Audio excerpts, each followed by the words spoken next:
nagpunta ako sa church and then hindi ako nakapag-edit. So, kailangan natin mag-post ng ating content na original content.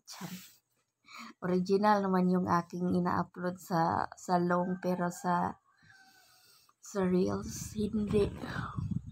So kailangan ko na magbalik sa aking pag-upload sa reels ng totoo kong workout, I mean content.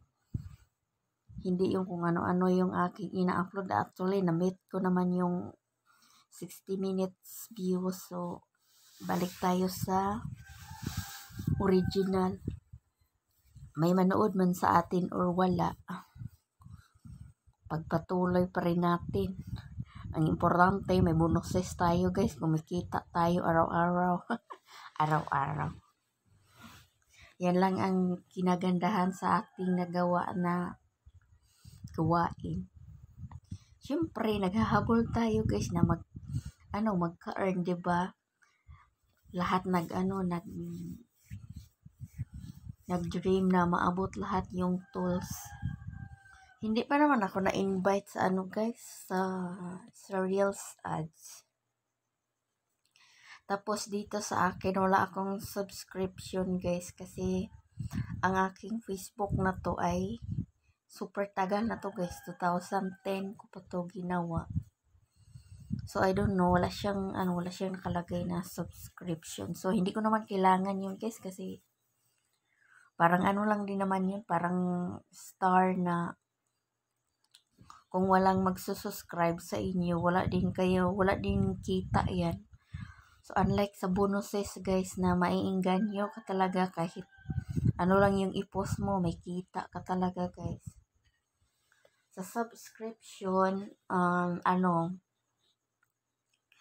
kung walang mag-subscribe, halimbawa, nilagay doon sa sa content creator, 50 pesos. So, magbabayad ka ng 50 pesos. Unlike sa star na pwede ka makapag-send ng 1, pwede ding 10. May optional sila guys pa mamili kung ilan i-send nila sa'yo. Pero kung sa sa subscription, halimbawa 50, 100, 200. So yan, mabayaran nyo. Sobrang laki. So sino ba namang taong magsusubscribe ng ganyan? Tapos lahat tayo na nangangailangan ng pera. So kailangan i-save mo muna yung pera mo. Ipangbili mo ng ng merienda mo, 'di ba? Okay lang siguro kung mayaman ka, pero kung iba ngang mga mayayaman nga hindi nga nagsisend sa'yo ng star na tag 1 lang or 10. Ano pa kaya yung 50 pesos? So okay lang yan kung wala yan sa akin. Kasi hindi pa naman tayo sikat. Baka sa 2050 pa tayo niyan magka-subscriptions. Parang YouTube. 'Di ba?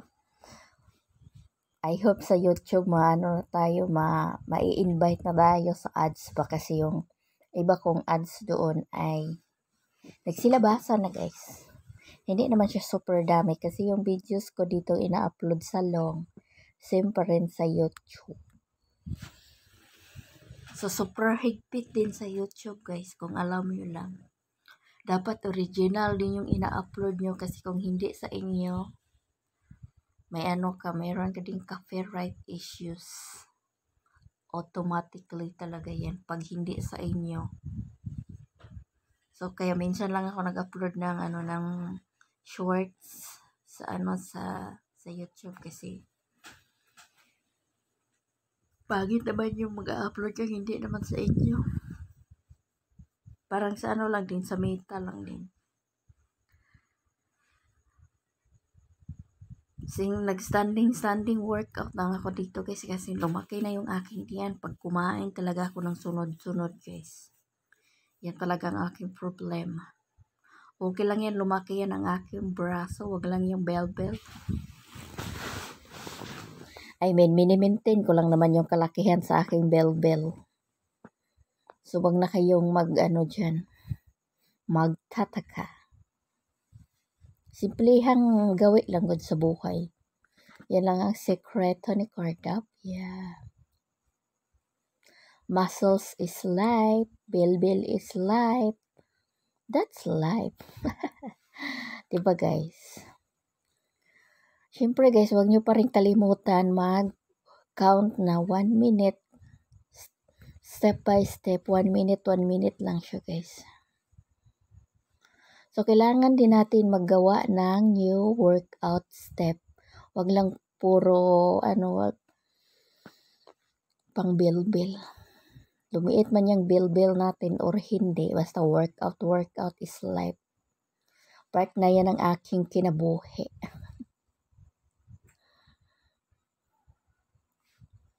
So, mag-imagine ako dito guys na nag-boxing ako. Diba? I-try nyo din kayo mag-ganyan-ganyan para naman ma-feel ninyo guys. Hindi lang manood lang kayo sa akin.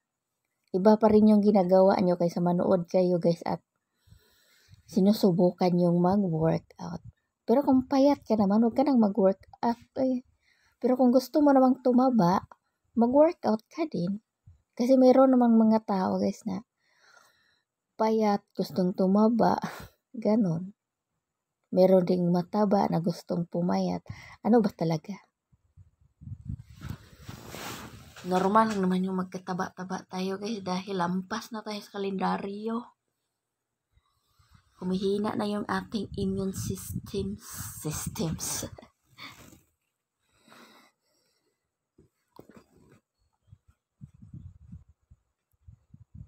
O diba ang tahimik ko ngayon guys kasi walang masyadong ganap sa kapaligiran kasi nga alas 3 pa lang dito ng umaga guys. Mag 3:40 na siya guys ng umaga.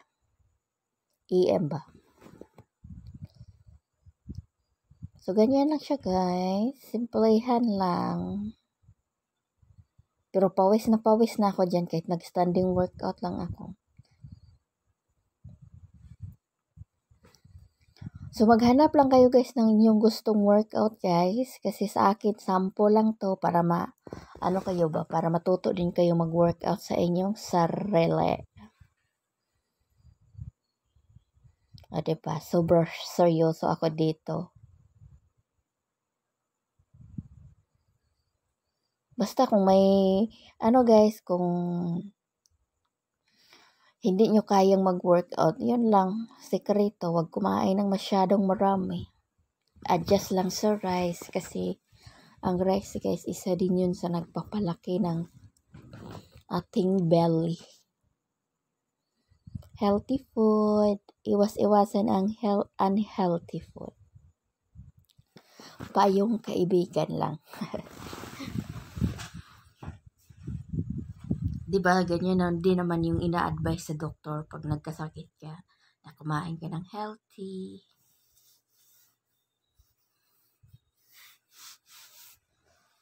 Ganyan talaga laging ina-advise sa doktor.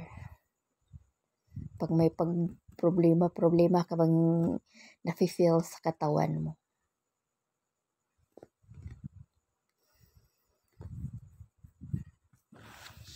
Hindi ako naglagay ng music sounds guys kay baka mabigyan na naman tayo ng red flag ba. So tanggalin na lang ang music and then sasalita na lang tayo dito parang nabuang. Actually marami naman tayo guys, hindi lang naman ako nagsasalita mag-isa. Nagsasalita lang tayo pag mag-isa or wala man lang tao-tao sa paligid kasi hindi naman nila yan alam guys na nagsasalita ka. Basta wag lang sa maraming tao. Pwede din naman yun. Wala namang pakialam nila magsasalita tayo sa maraming tao tapos tayo lang mag-isa. Wala tayong kasama ba? Mas lalo silang maiganyo manood sa'yo kasi isipin nila nabaliw ka na ganon. Nabaliw ka na